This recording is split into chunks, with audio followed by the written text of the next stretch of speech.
అందరికీ నమస్కారం అండి. నేను ఈరోజు ధనరాజ్ గారితో, పృథ్వీ పోలవరపు గారితో ఉన్నాను. రామోహన్ రాఘవం సినిమా గురించి, డిస్కషన్ గురించి. 12 years బ్యాక్ నేను ఇండస్ట్రీలో నాకు ఏమీ తెలియదు, ఒక్క మనిషి కూడా పరిచయం లేకుండా హైదరాబాద్ వచ్చాను. అప్పుడు స్ట్రగుల్ అవుతున్న టైంలో ధనరాజ్ ఎవరో ఫ్రెండ్ ద్వారా ధనరాజ్ గారు షార్ట్ ఫిల్మ్కి డైరెక్షన్ చేస్తున్నారు, దానికి డిస్కషన్ గురించి రావాలని చెప్పి నన్ను పిలిచారు. అప్పటి నుంచి మొదలయ్యి ధనరాజ్ గారు నన్ను ఆయన సినిమాకి వెళ్తే షూటింగ్కి, డబ్బింగ్కి, పార్టీకి వెళ్తే పార్టీకి పరిచయాలు అవుతాయి అంటే దాన్ని తీసుకెళ్ళి నేను రైటర్ అయ్యేంత వరకు నన్ను ఆయన తీసుకొచ్చారు. ఇప్పుడు ఫైనల్గా ఆయన కోరుకున్నట్టు నేను రైటర్ అయ్యాను. షార్ట్ ఫిల్మ్ సినిమా నుంచి ఇప్పుడు ఫీచర్ ఫిల్మ్ చేస్తూ ధనరాజ్ గారు ఇప్పుడు ఆయన డైరెక్టర్ అయ్యి ఇద్దరు ఈ రోజు ఇక్కడ కూర్చొని మాట్లాడుకోవడం నాకు చాలా హ్యాపీగా ఉంది. ఫస్ట్ ఆఫ్ ఆల్ కంగ్రాట్స్ అన్న. Thank you. నేను ఇక్కడ షార్ట్ ఫిల్మ్ నుంచి ఫీచర్ ఫిల్మ్ వరకు రావడం, మీతో మాట్లాడటం నిజంగా చాలా హ్యాపీగా ఉంది. నాకు చాలా హ్యాపీగా ఉంది. అంటే ఏంటంటే బేసిక్గా నువ్వు ఈ స్థాయికి వస్తావని నేను ఆ రోజు అనుకోలేదు. అంటే ఇంకా పెద్ద స్థాయికి వెళ్తావా అది కూడా ఏమనుకోలేదు. కానీ నీలో ఉన్న టాలెంటే ఆ పరిచయాలని ఆ ప్రమోషన్ చేసుకొని నీలో ఉన్న టాలెంటే ఈరోజు వరకు ఈ స్థాయికి రావడానికి కారణమైంది తప్ప మేమందరం ఏంటంటే ఆ కంకర్ రోడ్డు మీదకి వెళ్ళకు, గుచ్చుకుంటాయని మాత్రం చెప్పి కార్ రోడ్ వేసుకుంది మాత్రం నువ్వే. చాలా హ్యాపీగా ఉంది ప్రస్తుతం. ఎందుకంటే ఆ రోజే నీ టాలెంట్ నేను చూశాను. ఇంట్లో ఎలా చూశానంటే అప్పటికే నేను ముదురని నేను ఫీల్ అవుతున్న టైంలో నువ్వు వచ్చి అలా కాదన్నా అందులో ఉన్న ప్రాబ్లమ్స్ ఏంటో నువ్వు చెప్పావు. అప్పుడు నాకేమనిపించిందంటే అప్పటికి ఇంకా నేను ప్రొడ్యూస్ కూడా ఏం చేయలేదు, నిర్మాత అవ్వాలని ఆలోచలేదు. అప్పుడు మనం ఒక కాన్సెప్ట్ అనుకున్నాం, అవును, ఒక పెద్ద చెస్ బోర్డు మీద నల్ల కలరు ఇది పెట్టి ఒక సెట్ వేద్దామని కూడా రాసుకుందాం అని అనుకున్నాం. ఆ తర్వాత నువ్వు మెల్లిమెల్లిగా సినిమాల్లోకి వెళ్ళావు. కానీ ఎప్పుడు కూడా నీకు నాకు ఉన్న కామన్ ఫ్రెండ్స్ అడిగితే నీ పేరు చెప్పకుండా అయితే ప్రసన్న బెజవాడ వేరే టాపిక్ చెప్పడు అనే నాకు చెప్పారు. అది గుర్తుంచుకోవడం నాకు ముందు ఆనందంగా ఉంది. కొంతమంది అలా గుర్తుంచుకొని చెప్తూ ఉంటే చాలా హ్యాపీ. గుర్తుంచుకొని కాదన్న, అసలు ఏం లేదు. నేను జీరో అంటే నాకు నిజంగా చెప్తాను, హైదరాబాద్లో నాకు ఒక్క మనిషి కూడా పరిచయం లేడు. సినిమా ఇండస్ట్రీ సంగతి పక్కన పెట్టండి. అలాంటిది ఏలు పట్టుకుని చేయి పట్టుకొని తీసుకెళ్ళి నేను ఇదే ఇంటర్వ్యూ హాల్లో కూర్చుని వేరే శివగారితో చెప్పాను, నేను ఇండస్ట్రీ మొత్తాన్ని ధనరాజ్ గారి కళ్ళతోనే చూశాను నేను అని చూసాను ఇంటర్వ్యూ.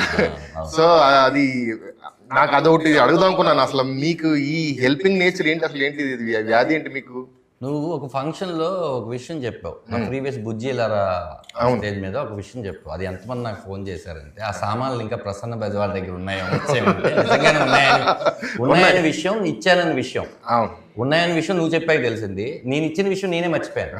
అంటే అది సహాయం చేయాలని చేయలేదు, నా దగ్గర ఉంది కాబట్టి, నీ దగ్గర ఆ టైంలో లేదు కాబట్టి చేసింది సహాయం అని పెద్ద పేరు పెట్టేశాం కానీ మనం. బట్ మనుషులు నచ్చాలిగా, అదే ముందు ఆ వ్యక్తి ఎదుగుతాడని ఒక నమ్మకం ఉన్నప్పుడే మనం ఇప్పుడు ఈ సినిమా నేను బాగా డైరెక్షన్ చేయగలను, బాగా నటించగలను అన్నప్పుడు నా మీద డబ్బులు ఈయన ఖర్చు పెట్టాడు. లేకపోతే ఏదో సినిమా ఖర్చు పెట్టారు. అలాగే ప్రతిదానికి ఒక ఇన్సిడెంటే. నేను మీ నాన్నగారు వచ్చినప్పుడు, అంటే నువ్వు బాగా చదువుకున్నావు, నీ చదువుకి ఖచ్చితంగా ఒక ₹1,00,000 శాలరీ సంపాదించుకుంటావు అప్పట్లోనే. అలాంటి టైంలో మీ నాన్నగారు వచ్చి నన్ను అన్నారు, ఒక మాట అన్నారు. ఆయన ఏంటంటే తండ్రి స్థానంలో ఉండి అన్నారు. మా సినిమా కూడా తండ్రి కొడుకుల సినిమా కాబట్టి ఆ తండ్రి గురించి చెప్తున్నాను. మా వాడు ఏం చదివాడో తెలుసా అంటే తెలియదండి అంటే అదేదో చెప్పాడు, అది కూడా తెలియదండి. జీవితం నాశనం అయిపోతుంది, ఇట్లా సినిమా అని తిరుగుతున్నారు, వీటి తర్వాత తమ్ముడు ఉన్నాడు, ఇవన్నీ చెప్పారు. నేను ఆ రోజు మరి ఓవర్ కాన్ఫిడెంట్గా చెప్పానా లేకపోతే ఏంటో తెలియదు, కానీ మీ వాడు ఇక్కడ ₹1,00,00,000 పైన రైటరు డైరెక్టర్ అవుతాడు చూడండి, అంత టాలెంట్ ఉంది, నేను నమ్మాను, మీరు నమ్మండి అన్నాను. ఆ ఒక్క మాటకి సరే చూస్తాను, ఒక 6 నెలలు అవ్వకపోతే ఇంక ఇంటికి వచ్చేయమన్నాడు. ఇంటికి వచ్చేయమన్న అతన్ని హైదరాబాద్ ఇల్లు కట్టి నువ్వే రప్పించేసుకున్నావు. థ్యాంక్స్ ప్రసన్న. సరే ఇంకా మనం పరిచయాలు ఇవన్నీ పక్కన పెడితే మజాకా మీది 26వ తారీఖు రిలీజ్ అవుతుంది. ఇది 5వ సినిమా మీ ఇద్దరు కాంబోలో. అన్ని సినిమాలు హిట్లు కొట్టేశారు, ఇది కూడా ఖచ్చితంగా హిట్ అవుద్ది, అవ్వాలి. ఎందుకంటే నా ఫ్రెండ్ రండా రాజేష్ కూడా ఉన్నాడు, సందీప్ కిషన్ కూడా హ్యాపీనింగ్. మన బ్యాచులర్ సాంగ్ చూశాను, టీజర్ చూశాను, చాలా బాగుంది. ఎందుకంటే నీ పెన్నులోనే తెలియకుండా నవ్వు ఉంటుంది, అది నువ్వు ఎలాగ నేర్చుకుంది. నా దగ్గర నేర్చుకోవడం అనేం కాదు, కానీ నీ దగ్గర ఉంది, నా దగ్గర అని చెప్తున్నావు అంతే. లేదు, ఇంకోటి చెప్తా. నేను డైరెక్టర్ అవుదామని వచ్చి ఏదో చేద్దామని తిరుగుతుంటే ఆయనే నాకు ఒకరోజు ప్రసన్న పలానా సినిమాలో ఒక కామెడీ ట్రాక్ అడిగారు, నువ్వు రాయమన్నా. నేను రాయడం ఏంటన్నా, నాకు రాకే, నాకు అది వేరే వాళ్ళతో రాయించుకున్నానంటే ఏదో ఒకటి ఆ పని వచ్చింది కదా, సినిమా నుంచి పని వచ్చినప్పుడు మనం కాదనకూడదు, అసలు ఏది వస్తుందో ఫస్ట్ నువ్వు ట్రై చేయన్నారు. అవును. ఆ ఫస్ట్ ట్రై చేసింది నాకు ఇంకా గుర్తుంది. మీకు ఇంటి దగ్గర వినిపించాను, మీరు విపరీతంగా హ్యాపీ ఫీల్ అయ్యారు. నెక్స్ట్ డే నేను జబర్దస్త్ షూటింగ్ వస్తే మీరు అప్పటికే వేణుకి, చంద్ర గారికి వీళ్ళందరూ చెప్పారు. అందరూ వచ్చి ఒకళ్ళ తర్వాత ఒకళ్ళు వచ్చి అందరూ అప్రిషియేట్ చేస్తున్నారు, ఇదేనా రైటింగ్ అంటే. అది నన్ను రైటర్ గా ఇనిషియేట్ చేసింది కూడా మీరే. అది నీకు గుర్తుంది, బట్ ఇది నీకు గుర్తుందో లేదో, ఒకరోజు ఒక పెద్ద హీరో నాకు ఫోన్ చేసి నీ దగ్గర ఒక మంచి రైటరు కావాలి ఉన్నారన్నావు అంటే, అవును చాలా బాగా రాస్తాడు అంటే, ఒక సినిమా అనుకుంటున్నాము, ఆ పేరు చెప్పండి అని అంటే, నువ్వు వెళ్ళాలా రాయాలా అని వెళ్ళావు. వెళ్ళి అక్కడికి వెళ్ళి నీకేదో ఎక్కలేదు అది కదా, నీకేదో ఎక్కకపోతే నువ్వు వచ్చి అన్న నాకు అది ఎక్కలేదు, అదేదో ఎలాగే ఉంది కాదు, అది పెద్ద హీరో, ముందు నువ్వు ట్రై చెయ్యి బాగుంటుంది అంటే అప్పుడు నువ్వు రాశావు. అది మంచి హిట్ సినిమా అయింది. తర్వాత అందులో నీది ఎంత ఉంది ఏంటనేది పక్కన పెడితే అయింది, గుర్తుంది. తర్వాత దళం సినిమాకి జీవన్ నువ్వు బుల్లెట్ మీద డైలాగ్ రాసింది నాకు ఎన్నిసార్లు చెప్పాడంటే, మొన్న కూడా కలిసినప్పుడు చెప్పాడు. ఈ రోజు ఇతను ఈ స్థానంలో ఉన్నాడని అందరికి తెలుసు, కానీ ఆ రోజే అర్థమైంది అతను డైలాగ్స్ విలువేంటో అని. ఎందుకంటే అప్పటికప్పుడు చెప్పినాయి. లొకేషన్ లో చదువుతుంటే కూడా ఆ హీరో క్యారెక్టర్ చెప్తూ ఉంటే నవీన్ చంద్ర ఇలా ఉన్నాయండి మావిడ రాసింది, నేను మళ్ళీ రాయలేదు అలాంటి డైలాగ్ ఇప్పుడు. అంటే అంత కమర్షియల్ సినిమాలలో నువ్వు కామెడీ ఎంటర్టైన్మెంట్ చేసుకుంటున్నావు కాబట్టి ఇది ఒకవేళ ఆ సినిమా వస్తే అంతే సినిమా బట్టే ఎస్ అది మజాకా వస్తుంది 26 డెఫినెట్ గా ఆ సినిమా బాగుండాలి. మేము కొంచెం 4 రోజుల ముందు 5 రోజులు ఫిబ్రవరి 21 మీరు వస్తున్నారు. అయితే నాకు ఏంటంటే మీరు యాక్టింగ్ చేస్తుంటారు, సడన్ గా మధ్యలో ప్రొడ్యూసర్ అంటారు, మళ్ళీ మధ్యలో సడన్ గా డైరెక్టర్ అంటారు, ఎందుకు అలాగా ఉండి అటు ఇటు షిఫ్ట్ అవుతుంటారు? దీని ఏదో పెద్ద నేరం చేసినట్టు. అంటే ఏం లేదు ప్రసన్న, నాకున్న చదువుకి, నేను చదివిన 9వ తరగతి 10వ తరగతి మధ్యలో చదువుకి నాకు వేరే జాబ్ రాదు ప్రసన్న. నేను కమెడీని అయిపోదామని ఇండస్ట్రీకి వచ్చాను చెప్తే చాలా పెద్ద అబద్ధం. ఎందుకంటున్నానంటే 80s లో పుట్టిన వాళ్ళు ఎవరు కూడా చిరంజీవి గారి ఫ్యాన్ కాదంటే ఎంత పెద్ద అబద్ధమో ఇది కూడా అబద్ధం అవుతుంది. నేను హీరో అవుదాం అనుకున్నాను ప్రసన్న. ఎక్కడో మనం కమెడియన్గా జనాలు నన్ను ఆదరిస్తున్నా, ఎక్కడో తెలియకుండా మైండ్ సెట్లో మనం వచ్చింది అది కదా, ఒకటి చేసేద్దాం అనుకుని నేను అలా దాన్ని నెరవేర్చుకోవడం కోసం వచ్చిన ఆపర్చునిటీని వినియోగించుకున్నాను. అవి ఆడలేదు, రైట్ కథలు ఎంచుకునే ఆ మైండ్ సెట్ అప్పుడు నాకు లేదు, ఏదో జరిగిపోయింది. అలా కొంత డ్యామేజ్ కూడా నాకు అయింది. అయినా కూడా నీలాంటి వాళ్ళు ఎవరో గుర్తించి లేదన్నా నువ్వు రైట్ ట్రాక్లోకి వెళ్ళాలి, నువ్వు తప్పిపోయావని చెప్పి మంచి క్యారెక్టర్ రాసి మళ్ళీ చేశాను. నేను ఎందుకు ప్రొడ్యూసర్ అవ్వాలనుకుంటున్నాను అంటే దానికి ఒక బలమైన కారణం. మన లక్ష్మీ మంచి గారిది పిలవని పేరెంట్ అనే ఒక సినిమా నాకు ఓపెనింగ్ అయ్యి అదే రోజు ఆగిపోయింది. ఆ సినిమా జరగలేదు. చాలా హోప్స్ పెట్టుకున్నాను నేను ఇండస్ట్రీ నుంచి. అప్పటికే చాలా ఆవిడ పెద్ద యాక్టర్స్, ఆవిడ పక్కన ఆవిడ యాక్సెప్ట్ చేసింది నన్ను అన్నప్పుడే నాకు ఎంతో హ్యాపీ అనిపించింది. రాఘవేంద్ర గారి క్లాపు, ఇండస్ట్రీ అంతా మాట్లాడుకుంది ధనరాజు మెట్టికి ఎదిగాడని. ఆ ప్రొడ్యూసర్ గారి దగ్గర డబ్బులు లేక ఆయన ఏమనుకున్నారు, ఓపెన్ అవ్వగానే డిస్ట్రిబ్యూటర్లు డబ్బులు ఇస్తే సినిమా తీద్దాం, ఇలాంటి కొంత బ్యాచ్ వస్తారు. ఆ తర్వాత నేను ఆ కాల్స్ తట్టుకోలేకపోయాను. అయిపోయిందంట కదా, ఇలాంటి కొంతవరకు తీసేశారంట కదా, ఇలా అవుతున్న టైంలో సర్లే అనుకుంటే మళ్ళీ ఒక ఆయన వచ్చి సచ్చినోడి ప్రేమ కదా అనే సినిమా నువ్వే కరెక్ట్గా ఉంటావు, నీ పర్సనల్ బాగుంటుంది అంటే సరే ఇక్కడ ఆగిపోయింది, దేవుడు ఎక్కడో ఇక్కడ ఇచ్చాడు అనుకుంటే అది ఓపెనింగ్ రోజు అయిపోయింది. సేమ్ ఇలాగే నాకేంట్రా ఓపెనింగ్ లాగా వెళ్తున్నాయి, ఆగిపోయింది ఏంటని కనుక్కుంటే నీతో సినిమా తీస్తే లాస్, అసలు నిన్నెవడు చూస్తాడు, నీ ఫేస్ ఏంటి, నీ ఇదేంటి అనగానే డైరెక్టర్ గొడవ పెట్టేస్తున్నాడు. కావాలంటే ఇదే కథ వేరే హీరోతో చేద్దాం అంటే నేను ధనరాజ్ అనుకున్నాను, నాకు కథలో ధనరాజే కనపడుతున్నాడు, నేను అట్లా ఇవ్వలేను అన్నాడు. సరే నా ముందు అలా చెప్పాడేమో అనుకుని నేను వచ్చేసాను. కట్ చేస్తే నేను నాకున్న బిజీలో నేను కమెడియన్గా ఎదుగుతూ ఈ జబర్దస్తులు ఇవన్నీ చేసుకుంటూ కొంచెం హ్యాపీగా ఉన్నాను. ఆయన ఏం చేస్తున్నారంటే ఆ కథ పట్టుకుని తిరుగుతున్నారండి అన్నాడు ఒక మేనేజర్, కామన్ మేనేజర్. కథ పట్టుకుని తిరగడం ఏంటి, ఆయన పలానా ఛానల్లో లేదండి అది కూడా మానేశారు, మీతోనే సినిమా తీస్తా అంటున్నారు, ఎంతమంది ఎన్ని ఆఫర్స్ ఇచ్చినా ఒక ఆయన కారు కొనిస్తా అన్నాడు, ఒక ఆయన ఇల్లు కొనిస్తా అన్నాడు, లేదు నాకు ధనరాజు ఓకే, ఈ కథకి మీకు ఓకే అయితే చేస్తాను. తిరుగుతున్నాడంటే నాకు బాధ అనిపించింది. నేనేదో అలా వదిలేసి వచ్చేందంటే అప్పుడు నేను సరే మన దగ్గర కొంత అమౌంట్ ఉంది, జబర్దస్త్ చేస్తాం, ఎపిసోడ్కి ఇంత వస్తుంది, చిన్న అమౌంటే కదా అని సార్ నా దగ్గర సచ్చినోడు ప్రేమ కథ తీసేంత డబ్బులు లేవు, ఇంకో కథ ఏదైనా చేద్దాం అనగానే ఒక చిన్న మినిమం బడ్జెట్ ఆయన 50 అన్నాడు, నేనే కొంచెం ఒక 80 వరకు చేద్దాం సార్ అని నా ఫ్రెండ్స్తో కలిపి అలా నేను ప్రొడ్యూస్ చేయాల్సి వచ్చింది. నేను ఎందుకు అడిగానంటే ఇప్పుడు యాక్టర్గా మీరు ఒక అమౌంట్ తీసుకుంటూ హ్యాపీగా వెళ్తుంటుంది లైఫ్. అవును, మీరు ప్రొడక్షన్ చేసినా డైరెక్షన్ చేసినా అది 1 year పాటు వచ్చేది ఆగిపోగా మనకు కొత్తదిగా రాకపోగా మళ్ళీ ఖర్చు దీని ప్లస్ ఎదురు ఖర్చు పెట్టుకొని దీని ప్లస్లు దీని మైనస్లు దాని తాలూకు లగేజ్ మన మీద పడి స్ట్రగుల్. ఎందుకంటే మా ఫాదర్ ఎలా అయితే నాకు వీడు ఇంజనీరింగ్ చేశాడు శుభ్రంగా జాబ్ చేసుకుంటే బాగుండేది అని అనుకుంటాడు, అలాగే నేను ఒక వెల్విషర్గా హ్యాపీగా లగ్జరీగా ఉండాల్సింది పోయి ఈయన ఎందుకు టెన్షన్ పడుతున్నాను నా పాయింట్. అందులో మీరు ఇది అవ్వాలి ఇది అవ్వకూడదు అనేది కాదు, అది ఉద్దేశం లేదు. సో ఇప్పుడు ఫైనల్ గా అది కూడా వదిలేసి ఇప్పుడు ఇందులోకి వచ్చారు. దీనికి ఏంటి రీజన్, ఏం లాగింది రామం రాఘవంలోంచి మీకు? రామం రాఘవం శివప్రసాద్ యానాల్ గారిది కథ, విమానం దర్శకుడిది కథ. ఆయన నాకు 5-6 కథలు చెప్పారు, అంటే నాకని కాదు ఎలా ఉన్నాయో చెప్తాం కదా అందరికీ. చెప్పినప్పుడు నాకు ఈ కథ చాలా బాగా నచ్చేసింది. ఆఫ్టర్ విమానం తర్వాత ఇది ఆయన సెకండ్ సినిమా డైరెక్షన్ చేస్తారేమో అనుకున్నాను, కానీ ఆయన వేరే కథ ఏదో రాసుకుంటున్నారు అన్నప్పుడు సేమ్ తండ్రి కొడుకుల కథే మళ్ళీ నేను డైరెక్షన్ చేయకూడదని ఒక రూల్ పెట్టుకున్నప్పుడు నేను అడిగాను, ఇచ్చారు. ఈ క్యారెక్టరు అంటే ఎప్పుడూ వస్తాయి ప్రసన్న, అంటే కథకుడిగా నీకే ఎక్కువ తెలుసు, అన్నిసార్లు ఇలాంటి క్యారెక్టర్లు పుట్టవు. అది కాకుండా నాకు యాక్ట్ చేసుకునే స్కోప్ ఉన్నది, నన్ను నేను నిరూపించుకునే స్కోప్ ఉన్న క్యారెక్టర్ రాయడం తక్కువ. నా స్వార్థం కోసమే ఆయన అడిగాను, బట్ ఆయన ప్రేమతో నాకు ఇచ్చారు. దానికన్నా గట్స్ ఏంటంటే ఆ కథని నేనెంత నమ్మాను, మా ప్రొడ్యూసర్ అంత నమ్మాను. నేను దిగడానికి కారణం ఏంటంటే దర్శకుడిగా నన్ను దింపింది ఈయన. నేను దర్శకుడు కాదు ఈ సినిమా, నేను నటుడుగానే ఈ సినిమా చేయడానికి ఈ సంస్థతో ఒప్పించుకొని వేరే దర్శకుని పెట్టుకొని సినిమా తీద్దామనే వెళ్ళాం. అప్పుడు వాళ్ళకి ఆ ప్రశ్న నాకన్నా ఆయన అడిగితేనే కరెక్ట్గా చెప్తారు. అప్పుడు అంటే ఇది స్టోరీ డిస్కషన్స్ జరుగుతున్నాయి, వేరే వేరే డైరెక్టర్తో మనం డిస్కషన్ జరుగుతున్నప్పుడు the way Dhanraj adapted the movie, same Shivaprasad గారు ఎలా అయితే బయటకు చెప్పారో సేమ్ ధనరాజ్ గారు కూడా అదే అడాప్షన్లో ఉన్నారు.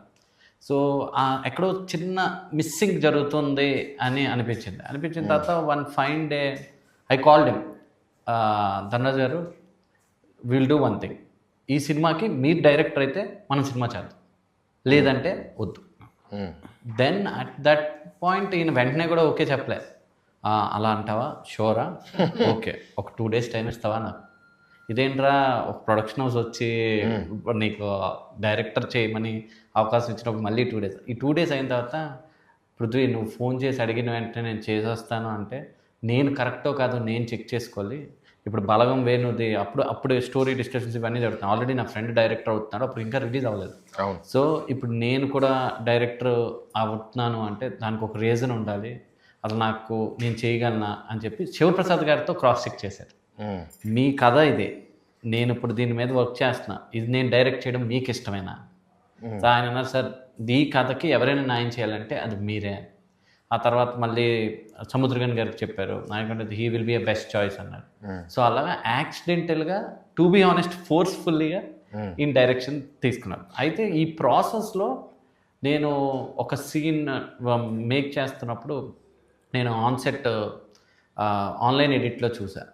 ఆ రోజు చూసినప్పుడు I hugged him and I told, గొప్ప డైరెక్టర్లు చాలామంది ఉంటారు కదా ఇండస్ట్రీలో, అందులో మీరు ఒకరు, your name will be return there, డెఫినెట్లీగా మీ పేరు ఒక 20 years తర్వాత ఒక మంచి డైరెక్టర్స్లో మీ నేమ్ ఉంటుందండి. That confident. ఇప్పుడు డబ్బులు మీరు ధనరాజు సముద్రకాని కాంబినేషన్ మీద పెట్టారా, కథ నమ్మి పెట్టారా, ఏంటి? నేను ఫస్ట్ స్టెప్ తీసుకోవడానికి ఏంటి వార్డ్రోబ్? కథేనండి, ఫస్ట్ చెప్పింది కథేనండి. కథ చెప్పిన తర్వాత నేను ఆ నలుగురు చూసాను, సో 90s బ్యాచ్. సో ఆ టైంలో నేను చూసినప్పుడు నేను ఏం ఫీల్ అయ్యానో ఆ ఎమోషన్ ఉంటుంది కదా, అదే నాకు జూమ్ కాల్లో కథ చెప్పినప్పుడు అదే ఫీల్ అయ్యాను నేను. ఆ కథ చెప్పిన తర్వాత దాని మీద ఒక 8 to 9 months వర్క్ చేసాం స్క్రిప్ట్ మీద, ఎక్కడెక్కడ ఎలా ఉండాలి ఏంటి అని చెప్పేసి. ఆ తర్వాత కథ తర్వాత కాంబినేషన్ సముద్రగన్ గారు కొడుగ్గా ధనరాజు, సో ఈ కాంబినేషన్ కూడా బిలీవ్ చేశాను. సో ఆబ్వియస్లీ కథ డ్రైవ్ చేసిందండి. ఇప్పుడు అన్న సముద్రగన్ గారి గురించి, ఆయన ఒక స్టేచర్ డైరెక్టరు, ఆయన ఒక స్టేచర్ క్యారెక్టర్లో మహేష్ బాబు గారితో వాళ్ళతో చేస్తున్న అతను జనరల్గా మ్యాన్ ఆఫ్ ది స్టేచర్ కిందకు వచ్చి చిన్న సినిమాలు చేయడానికి ఎవరు ఒప్పుకోరు. అంటే ఈవెన్ అది ఫుల్ లెంత్ క్యారెక్టర్ అయినా టైటిల్ రోల్ అయినా సరే మన ఫీజు విషయంలో కానీ నెక్స్ట్ మళ్ళీ పైకి వెళ్తే అతను ఈ సినిమా చేయడం ఇండస్ట్రీలో ఇవి ఉంటాయి.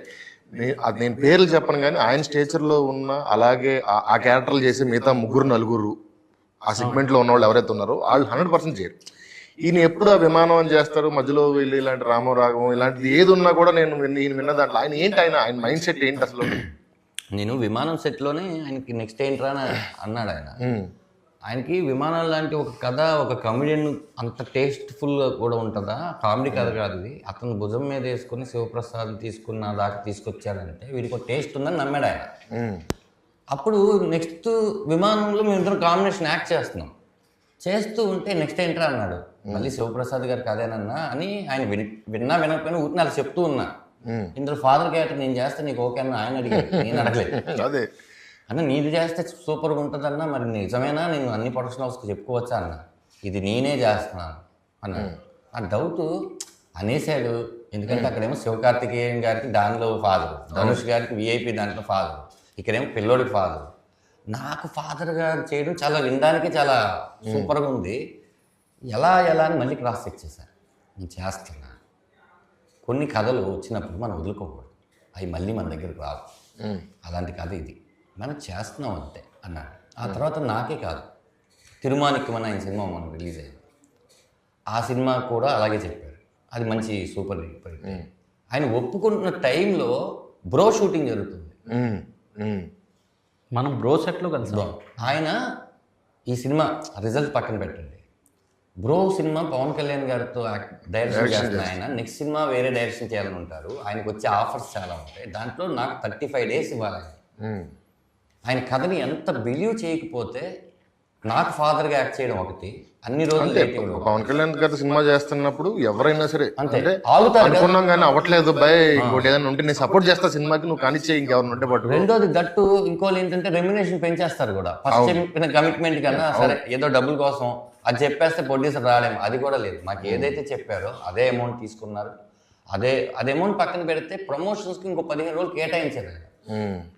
నాకు చాలా ఇప్పటి వరకు నేను దర్శకుడు అయినప్పటి నుంచి నాకు తృప్తినిచ్చిన మాట ఏంటంటే, నేను సార్ మీరే డబ్బింగ్ చెప్పాలి, నేను చెప్పించుకుంటాను అని చెన్నై వెళ్ళి డబ్బింగ్ 4 రోజులు టైం ఇచ్చారు ఆయన. తెలుగుకి 3 రోజులు, తమిళ్కి 1 day. ఆయనకున్న బిజీయెస్ట్ షెడ్యూల్. నేను వెళ్ళి డబ్బింగ్ చెప్పించాను. ఫస్ట్ హాఫ్ 2 రోజులు అయిపోయింది. ఆయన ఫ్లోలోనే చెప్తానని సినిమా చూడను. సెకండ్ హాఫ్ ఎప్పుడు చెప్తామంటే రేపు మార్నింగ్ 8:45 కల్లా వచ్చేసే అన్నారు. నేను సర్లే అని 8:30కి వెళ్ళా. సెకండ్ హాఫ్ చూస్తున్నాడు ఆయన సినిమా, తమిళ్ వెర్షన్. నేను సరే డిస్టర్బ్ చేయకూడదు కదా అని చూస్తున్నాను. అయిపోయింది 8:40కి అయిపోయింది. ఆయన కంట్లో నీళ్లు పెట్టుకుని అలా బయటకు వచ్చారు, గట్టిగా కౌగిలించుకున్నారు. రైట్, ఇంకా నేను ఆయనకు వచ్చిన తెలుగులో ఇంకా ఈ దుష్టుడి పాత్రలు చేయండిరా, ఈ దుర్మార్గ పాత్రలు చేయండిరా, నాకు ఒక విమానం, ఒక ఇలాంటి సినిమా చాలా ఒక అప్ప, నేను అలా వెళ్ళి హ్యాపీగా ఉంటాను, ఇంకా చేయండిరా అని డబ్బింగ్ కంప్లీట్ చేసి నా ఆఫీస్ తీసుకెళ్ళి బాలచంద్ర గారి పెద్ద ఫోటో ఉంటుంది ఆయన ఆఫీస్, కూర్చోబెట్టి ఒరే కొడక, మనం చాలా స్క్రిప్ట్లకి డైరెక్షన్ చేద్దాం అనుకుంటాం, కానీ ఒక స్క్రిప్ట్ మనల్ని అడుగుతురా నువ్వే డైరెక్ట్ చేయని, అదేరా ఈ స్క్రిప్ట్ అన్నాడు. కొన్ని షార్ట్లలో కొన్ని అర్థాలు ఉన్నాయిరా, అది ఎలా పెట్టగలిగావు అని అడిగి మేము ఇద్దరం డిస్కస్ చేసుకుంటే అప్పుడు నేను హోటల్కి వచ్చి ఇంకా అయిపోయింది. అంటే ఆయన ఒక నేషనల్ అవార్డ్ యాక్టరే కాకుండా చాలా పెద్ద డైరెక్టర్, సీరియస్ అలవగ్గా చేసేసిన డైరెక్టర్. ఆయన మెచ్చుకున్నారు మొదటి సినిమా డైరెక్టర్ అంటే ఇంకేం కావాలి. సినిమా అవుట్పుట్ చూసి ఇంకా నాకు అది హ్యాపీయెస్ట్ అనిపించింది. అన్నప్పుడు యాక్టర్గా ఆయన, నేను ఇక్కడ శంకర్ గారు చెప్తే విన్నాను, ఆయన షార్ట్లు చేస్తుంటే ఏం చేస్తున్నాడో అంత ఇంపాక్ట్ తెలియదు, కానీ ఎడిట్లో టేబుల్ మీద చూసేసరికి అది వేరే రేంజ్లో ఉంటుంది అన్నాడు. యాక్టర్గా ఏంటన్న ఆయన ఎలాగా ఆయన మరి ప్రిపేర్ అవ్వరో నేను దాని స్క్రిప్ట్ తెలుగు కాబట్టి ఆయన ప్రిపేర్ అవుతారు. తెలుగు కూడా ప్రాంప్టింగ్ లేకుండా చెప్తారు ఫస్ట్. 2 సీన్ మూడ్లో ఉంటారు. అప్పుడు మనం కామెడీ సీన్ చేసాం మన సినిమాలో. అవును. ఆయన మానిటర్ దగ్గరికి వచ్చి తెగ నవ్వుకొని మళ్ళీ వెళ్ళి అది అమ్మ సీన్. అవును. అరే నేనేంట్రా ఇంత యంగ్ అని అరే నేను ఇంకా ఫుల్ ఎంటర్టైన్మెంట్ చేస్తాను నెక్స్ట్ అని. నెక్స్ట్ ఎమోషన్ సీన్లో కూడా ఆ నైట్ షూట్స్ ఈ టైంలో కూడా బయటకు వెళ్ళిన తర్వాత ఇలా ఉండేవాడు. అన్న ఏంటి అంటే మూడ్లో ఉన్నారా నేను అంటే ఆయనకి తెలియదు అది అలా ఏమైంది ఒంట్లో బాగాలేదా ఏంటి బయట చలేస్తుందా. ఆయనలో ఉన్న పెద్ద ఎక్స్ప్రెషన్ చెప్పేది ఏంటంటే బాగా నచ్చిందని మనకు అర్థం అవడానికి ఇప్పుడు ఆయన ఒక శాల్వా వేసుకొని చలికాలం షూటింగ్ నేను ప్రతిరోజు మేము 6 రోజులు షూట్ చేయాలి కానీ మాకు బిహెచ్ఎల్ హౌస్ 4 రోజులే దొరికింది. అది ఎక్స్టెన్షన్ 2 o'clock 6 o'clock అయ్యేది. మళ్ళీ ఆయన చాలు కప్పుకొని బయట క్యారవాన్ అది కూడా నైట్ ఫుల్ మస్కిటోస్లో ఇలా కూర్చొని ఉన్నాడు. అన్న ఒకసారి చూస్తారా ఆన్లైన్ అని నేను చూపించినాక పా ఎవడరా వాడికి ఎందుకురా ప్రాబ్లమ్స్ వద్దరా ఉండకూడదురా అని ఎప్పుడైనా నేను హ్యాపీగా ఉన్నప్పుడల్లా అరే వద్దరా ప్లీజ్. దీనికి తోడు కథ గురించి వాటి గురించి డిస్కషన్ చేస్తుంటే వేరే సెట్లో ఆయన హనుమాన్ షూటింగ్లో ఉన్నారంట విభూషణ్ గెటప్లో ఉంటే ఎవరో ఒక ఆర్టిస్ట్ వచ్చేసి సార్ రామం కథ ఉంది ఎవరు రావాలి నాకు ఫోన్ చేస్తాడు. మేము క్రాస్ చెక్ చేసుకోవడం కోసం కొంతమంది రివ్యూ రైటర్స్కి పేరు వద్దు సినిమా చేసాం. వాళ్ళు సినిమా చూసి పెద్ద పెద్ద ప్రొడక్షన్ హౌస్కి వాళ్ళు ఫోన్ చేసి చెప్పారు ఈ సినిమా మీరు తీసుకోండి ఖచ్చితంగా ఇప్పుడు మీకు చిన్న సినిమాలా కనపడుతుంది వన్స్ థియేటర్కి వచ్చిన తర్వాత సినిమా ఇంటికి వచ్చేస్తుంది వాళ్ళు చెప్పారు. ఈ చెప్పే ప్రాసెస్లో వాళ్ళు సముద్రగని గారికి ఫోన్ చేశారు సార్. ఫోన్ చేసి మీ కాళ్ళు పట్టుకుంటాను సార్ ఏంటి అన్నట్టు నాకు మా నాన్న గుర్తుకొచ్చాడు అని చెప్పి ఏదో చెప్తే ఎవడరా వాడు ఏడుస్తున్నాడు ఏంటరా నా మూడ్ డిస్టర్బ్ చేయడానికి నేను ఎక్కడున్నా కూడా కనుక్కోట్లేదు నువ్వు ఎవడో సినిమా చూపిస్తున్నావు ఫోన్ చేద్దాం నువ్వు అంటే. ఇంకోటి కూడా ఆయన ఈ సినిమాని ఇప్పుడు ఇక్కడ అంటే ధనరాజు గారు అందరికీ తెలుసు. ఇప్పుడు తమిళనాడు అటువైపు సో మాకేం తెలియదు సముద్రగని గారికి ఎక్కువ తెలుసు. ఎప్పుడు ఒక లాస్ట్ 10 yearsలో ఆయన ఎప్పుడు ఎవరికి ఫోన్ చేసి ఈ సినిమా బాగుంది మీరు తీసుకోండి మీరు చెయ్యండి అని చెప్పి 10 years అయిందంట ఆయన ఓన్ ప్రొడక్షన్ ఆపేసి. సో ఈ సినిమాకి మొన్న ఒక లాస్ట్ అది కూడా కాదు నా నోటికి కూడా నేను ఎవరిని అడగలేదు నిజంగా అదే. సో ఇది నాదిరా ఇలాంటి సినిమాలు గెలాలి ఎప్పుడు కూడా మనం గెలుస్తాం అంటారు ఇలాంటి సినిమాలు గెలాలి అని చెప్పి చాలామందికి ఫోన్ చేసి బాలగారు మన టీజర్ రిలీజ్కి వచ్చారు అన్నా మంచి సినిమా అన్న ఇది ఎలాంటి సినిమాలు కావాలన్నా మీరు సపోర్ట్ చేయండి అన్న అని చెప్పి అంటే అంత ownership it's like he is also one of the producer. అలా హీ టేకెన్ కంప్లీట్లీ లైక్ ఇది మనది. అసలు అలా యాక్టర్స్ ఉంటే చాలా హ్యాపీగా ఉంటుంది. అసలు ఒకసారి అంటే నువ్వు ఆయనతో చేయలేదు ఇప్పటివరకు చేస్తావు ఎలాగో మాకు ప్రసాద్ ల్యాబ్లో మా అన్నీ ఎలా ఉంటాయంటే ఏది కేక్ వాక్ కాదు మాకు ఈ సినిమా బిగినింగ్ నుంచి ఇప్పుడు రిలీజ్ అయ్యేంత వరకు కూడా అలాగే ఉంటుంది. మేము ప్రిపేర్ అయిపోయాం. చెన్నైలో మాకు ఎవరు తెలియదు మాకు తెలిసింది చెన్నై ఎయిర్పోర్ట్ నాకన్నా కొద్దిగా ఆ రూట్లు తెలుసు తనకు కానీ నాకు తెలియదు. మేము వెళ్ళాం అదా థియేటర్దేనా వెళ్ళిన తర్వాత ఇక్కడి నుంచి ఆర్టిస్ట్కి తీసుకుని వెళ్ళాం. తంబి రామయ్య గారు బాలా గారు బాబీ సింహ గారు పొరాటా సూరి గారు పసంగల డైరెక్టర్ ఇట్లా ఇంకో పెద్ద వాళ్ళు అందరూ వచ్చారు. ప్రెస్ గిస్ మొత్తం ప్రసాద్ గారు ఆయన పాపం బ్లాక్ అండ్ బ్లాక్ వేసుకుని వచ్చారు. తెలియకుండా నేను బ్లాక్ వేసాను ఈయన బ్లాక్ వేశారు. వచ్చిన గెస్ట్లు అందరూ బ్లాక్ అండ్ బ్లాక్లో వచ్చారు. సరే ఇక్కడ అలాగే వస్తానేమో అనుకున్నాం. మధ్యలో అయిపోయింది. నేను చాలా అసలు బిగ్ స్క్రీన్ ప్రసాద్ ల్యాబ్ చెన్నైలో అసలు దర్శకుడు అవడమే గొప్ప విషయం అనుకుంటున్న టైంలో తెలుగులో తమిళ్ అది బాలాగారు వీళ్ళందరూ లాంచ్ అయిపోతున్నారని నేను అక్కడ కూర్చొని ప్రొజెక్టర్ ఆన్ చేద్దాం అనుకుంటే సార్ కేడిఎం ఓపెన్ కావట్లేదు సార్ అంటే ఫస్ట్ టైము నేను టెన్షన్ చూసాను మనలో ఏం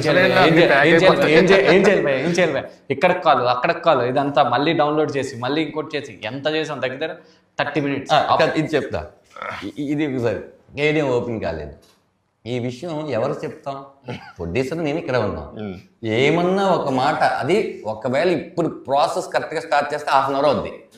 ప్రసాద్ ల్యాబ్ నుంచి వైఫై వాళ్ళు ఉండదు కాబట్టి వాళ్ళు చెన్నైకి ఫోన్ చేయాలి ఆ కంటెంట్ ఇచ్చేయాలి.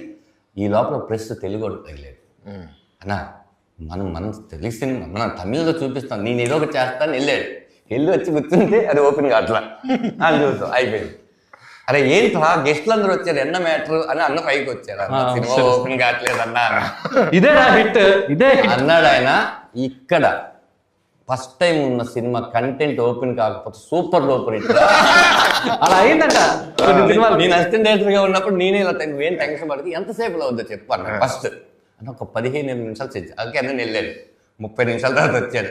ఫస్ట్ లో ఉన్న హ్యాపీనెస్ తగ్గి ఏంట్రా వాళ్ళ గారు వీళ్ళు గారు అంటే అన్నంటే లక్కీగా అది చెకింగ్ కోసం నా మొబైల్ పంపించుకున్నాను.